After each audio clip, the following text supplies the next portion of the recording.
It says time's up here. Um, so good morning, everyone. There's lots of lights in my eyes. This is the first time I'm going to do a talk this year where there are not going to be any questions. We don't have a Q&A session, but I'll be hanging out there if you want to have a conversation.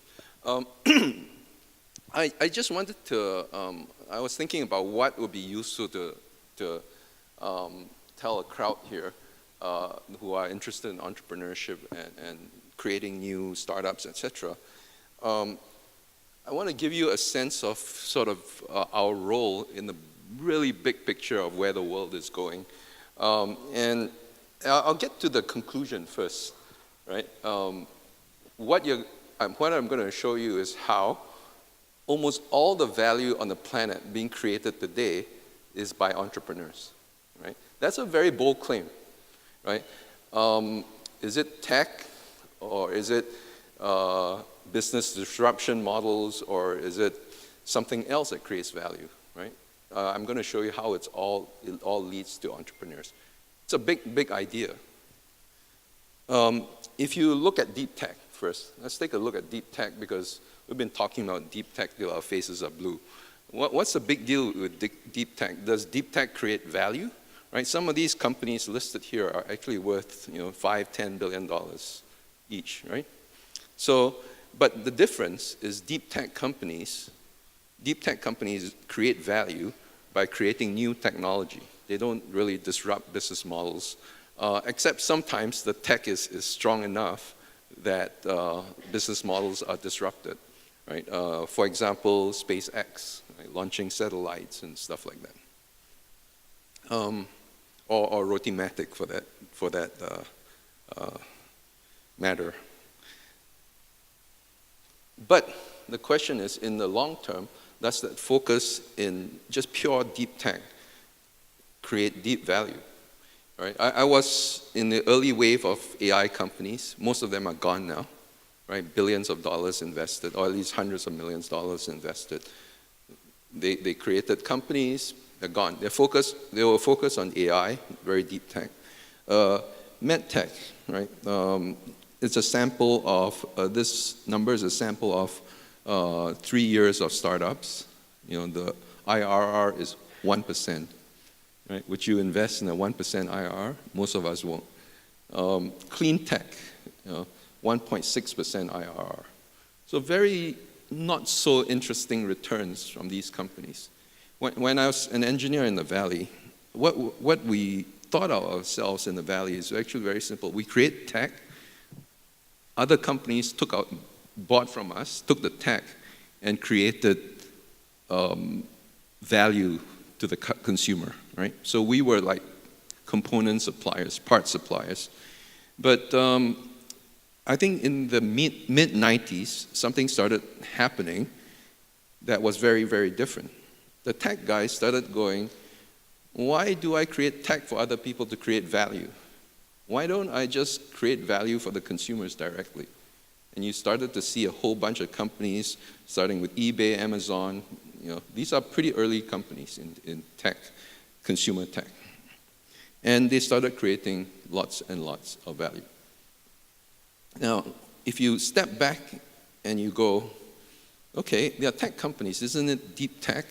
Well, let's take a look at this. 6 years ago, and I've thrown this chart around quite a bit the last year, but I think it really makes the point. 6 years ago, there were two tech companies that were listed in the list of most valuable companies in the world. This is by market cap, right? 5 years before that, 0, right? You fast forward to last year, right? So, is it clear where value is created? The red companies, the 7 red companies on the right side, are worth $1 trillion more than the 10 companies on the left side, right? And it went from 30% tech to 80% tech, this list. Right? So, kind of clear, it's in tech, right? But who's creating the value? Is it deep tech? Right? If you look carefully at Apple, Amazon, alphabet. Probably the most geeky tech company you see in that list is Microsoft. It started off with a basic interpreter, that allows you to program the computer to do things.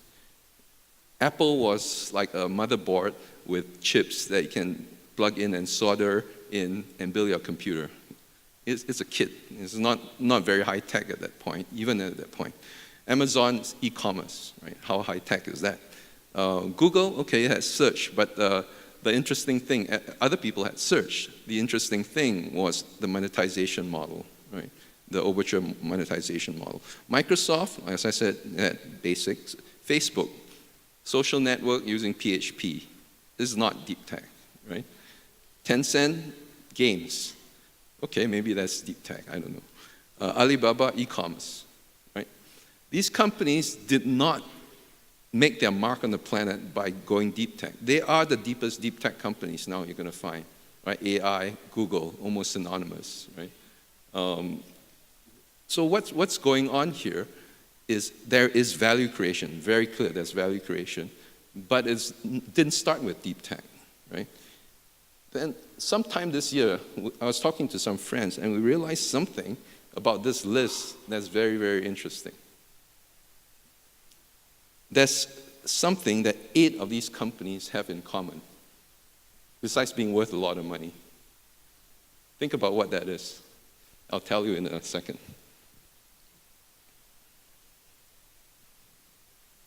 Anyone know? Can you figure out? Oh, you know this. Okay. 8 of the 10 of these companies are founder-led. 8 of them. The founders are or were still alive when they made it to this list. And not just alive, they were either chairman or CEO. Right? So basically, if you took out the founders, would these companies be here? So let me summarize this. Deep value creation globally is very fast, very big, in consumer, right? All of them consumer. Tech, started in shallow tech, but became the deepest deep tech companies, right? All the 7 tech companies there are deep tech companies. And the last thing, the very, very important thing, it's by entrepreneurs, right? Why is this the case? Why is this the case? Because I think this is theoretical, is what I believe interacting with lots of entrepreneurs. The entrepreneurs are the ones that focus on creating the deep value. Whether it's deep tech or shallow tech or business disruption, it doesn't matter. The entrepreneurs focus on creating the deep value, right? And that's why, in the end, almost all value is created by these entrepreneurs, right? So if you're an investor, you're thinking of starting to put money in tech, think about this, right? And by the way, that's why Mangsil is entrepreneurs backing entrepreneurs. We don't back, here's a really controversial, I'll leave you with this controversial statement. We don't invest in companies, we don't invest in tech, we don't invest in business models, we don't invest in almost anything else except founders, except entrepreneurs. So I'll leave you with that thought. Have a great day today. Enjoy it. Thank you.